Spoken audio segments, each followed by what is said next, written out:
കാരുണ്യാഭിഷേകം, ആരാധിക്കുന്ന ജീവിതങ്ങളിൽ കാരുണ്യാഭിഷേകം, കാരുണ്യാഭിഷേകം.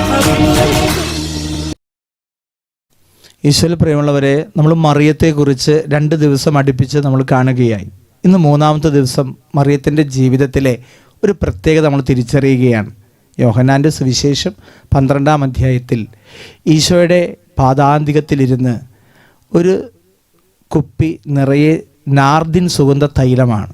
അത് ആ പാദാന്തികത്തിലൊഴിച്ച് അവൾ തലമുടി കൊണ്ട് തുടച്ച് പാദം ചുംബിച്ചു. മറിയം എന്താണ് സത്യത്തിൽ ചെയ്തത്? അവൾക്ക് ഏറ്റവും വിലപ്പെട്ടിട്ടുള്ള ആ സുഗന്ധ തൈലം കർത്താവിൻ്റെ പാദാന്തികത്ത്, ഈ യഹൂദരുടെ പാരമ്പര്യം അനുസരിച്ച് തലമുറകളായി കൈമാറി കിട്ടുന്ന ചില വലിയ സുഗന്ധ തൈലങ്ങളുണ്ട്. ഇതിൻ്റെ ഒരു പ്രത്യേകത എന്ന് പറയുന്നത്, ഈ സുഗന്ധ തൈലം ഒരു കൊക്കിൻ്റെ ഷേപ്പിലാണ് ആ ജാറ്. ആ ജാറിൻ്റെ കഴുത്ത്, അത് കൊക്കിൻ്റെ കഴുത്ത് പോലെ, അത് പൊട്ടിച്ചാൽ പിന്നെ രണ്ടാമത് അത് ഫില്ല് ചെയ്യാൻ പറ്റില്ല. അതിൽ ഓൾറെഡി ഫില്ല് ചെയ്തിട്ടുള്ളതാണ്. അപ്പോൾ ആ ജാറ് ഉള്ള സുഗന്ധ തൈലം വർഷങ്ങളായി പാരമ്പര്യമായി കിട്ടിയതാണ്. അത് കർത്താവിൻ്റെ പാദാന്തികത്തിൽ ഒഴിച്ച് അവൾ തലമുടി കൊണ്ട് തുടച്ച് സ്നേഹം പ്രകടിപ്പിക്കുകയാണ്. കർത്താവിനോടുള്ള സ്നേഹം.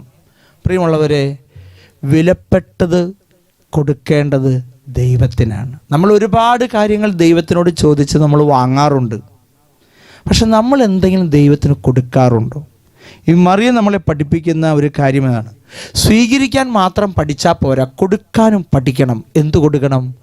നമുക്കുള്ളത് കൊടുക്കുന്നുണ്ട്. ഇപ്പോൾ ആ മറിയം കൊടുത്തത് എന്താ? നാർദിൻ സുഗന്ധ തൈലമാണ്. അപ്പോൾ അവൾക്കുള്ളതാണ് തൈലം. പക്ഷെ അവൾ യഥാർത്ഥത്തിൽ കൊടുത്തത് ഈശോ കാണുകയാണ്. കൊടുത്തത് എന്താണെന്ന് വെച്ചാൽ അവളുടെ ഉള്ളാണ് ഉള്ളതോടുകൂടി കൊടുത്തത്. പക്ഷേ മറ്റുള്ളവർ കണ്ടത് എന്താണ്? അവൾ കൊടുത്തത് മാത്രം കണ്ടു. കർത്താവ് അത് കണ്ടത് അവളുടെ ഉള്ളിലുള്ള സ്നേഹം ഉള്ളതിനോട് ചേർത്ത് കൊടുത്തത് കർത്താവ് കണ്ടു. പക്ഷെ പുറമേയുള്ളവർ കണ്ടത് അവൾ കൊടുത്തത് മാത്രമേ കണ്ടുള്ളൂ, അവൾക്ക് ഉള്ളത് മാത്രമേ കണ്ടുള്ളൂ. നമുക്കൊരു ഷർട്ടുണ്ട്, പാൻസുണ്ട്, വാച്ചുണ്ട്, സ്വർണ്ണമുണ്ട്, അതൊക്കെ നമുക്ക് ഉള്ളതാണ്. പക്ഷെ നമ്മുടെ ഉള്ളിൽ കൊടുക്കാൻ നമുക്ക് കഴിയാറുണ്ടോ? പ്രിയമുള്ളവരെ, മറിയം നമ്മെ പഠിപ്പിക്കുകയാണ്, വിലയുള്ളത് ഈശോയ്ക്കാണ് കൊടുക്കേണ്ടത്. സ്വീകരിച്ചാൽ മാത്രം പോരാ, കൊടുക്കാൻ പഠിക്കണം. അതിലാദ്യം കൊടുക്കേണ്ടത് കർത്താവിനാണ്. ദൈവം എല്ലാവരെയും അനുഗ്രഹിക്കട്ടെ. പാദചൂഢം വാർന്നൊഴുകി കാൽവരി, പാദചൂഢം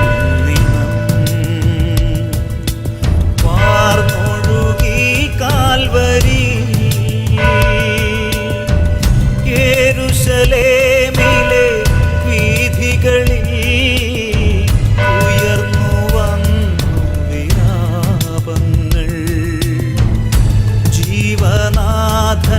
പരിശുദ്ധ പരമദിവ്യകാരുണ്യത്തിന് എന്നേരവും ആരാധനയും സ്തുതിയും പുകഴ്ചയും ഉണ്ടായിരിക്കട്ടെ. പരിശുദ്ധ പരമദിവ്യകാരുണ്യത്തിന് എന്നേരവും ആരാധനയും സ്തുതിയും പുകഴ്ചയും ഉണ്ടായിരിക്കട്ടെ. പരിശുദ്ധ പരമദിവ്യകാരുണ്യത്തിന് എന്നേരവും ആരാധനയും സ്തുതിയും പുകഴ്ചയും ഉണ്ടായിരിക്കട്ടെ.